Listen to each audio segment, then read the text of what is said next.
নমস্কার,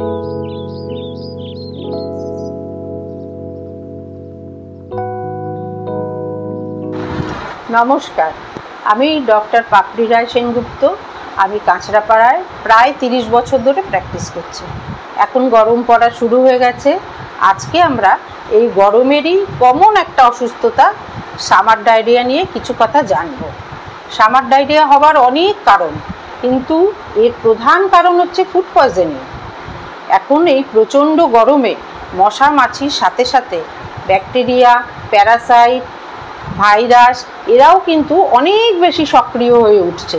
তাই আমাদের উচিত রাস্তার কাটা ফল না খাওয়া, রাস্তার খাবার না খাওয়া, অপরিশ্রুত পানীয় জল, বরফ জল, খোলা খাবার এগুলো আমাদের না খাওয়াই উচিত। এই সামার ডায়রিয়াকে কমাতে মেডিসিন তো লাগবেই, কিন্তু তার থেকে বেশি জরুরি সতর্কতা অবলম্বন করা ও হাইজিনকে মানা। কোভিড-19 শিক্ষাকে না ভুলে বাইরে থেকে এসে সাবান দিয়ে হাত মুখ ধোয়া খুবই জরুরি। আর খেতে বসার আগে সাবান দিয়ে হাত ধোয়া তো ম্যান্ডেটারি। এছাড়াও পানীয় জল সবসময় পরিশ্রুত হওয়া দরকার, আর ফোটানো হলে তো খুবই ভালো হয়। ভাজা খাবার, তেল মশলা দেওয়া খাবার বেশি খেলে আমাদের পেটের সমস্যা কিন্তু এই গরমে হবেই। তাহলে আমরা কি খাবো এই গরমে? এই গরমে আমরা সহজপাচ্য খাবার খাবো, টাটকা খাবার খাবো, কম তেল মশলা দেওয়া খাবার খাবো, এবং খাবার কিন্তু অবশ্যই ঢেকে রাখতে হবে।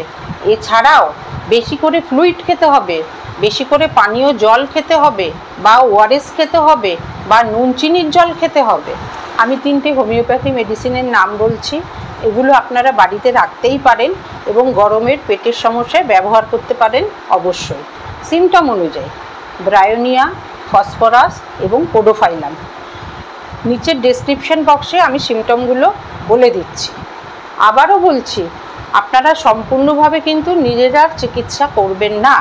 রোগী একটু সুস্থ হলে কাছের ডক্টরের কাছে নিয়ে যান এবং তার পরামর্শ মতো চিকিৎসা করান। আজ এই পর্যন্তই। আপনারা ভালো থাকুন, সুস্থ থাকুন এবং অবশ্যই আনন্দে থাকুন। এবং আরও অন্যান্য বিষয়ে জানতে চ্যানেলটি সাবস্ক্রাইব করুন ও লাইক করুন। নমস্কার।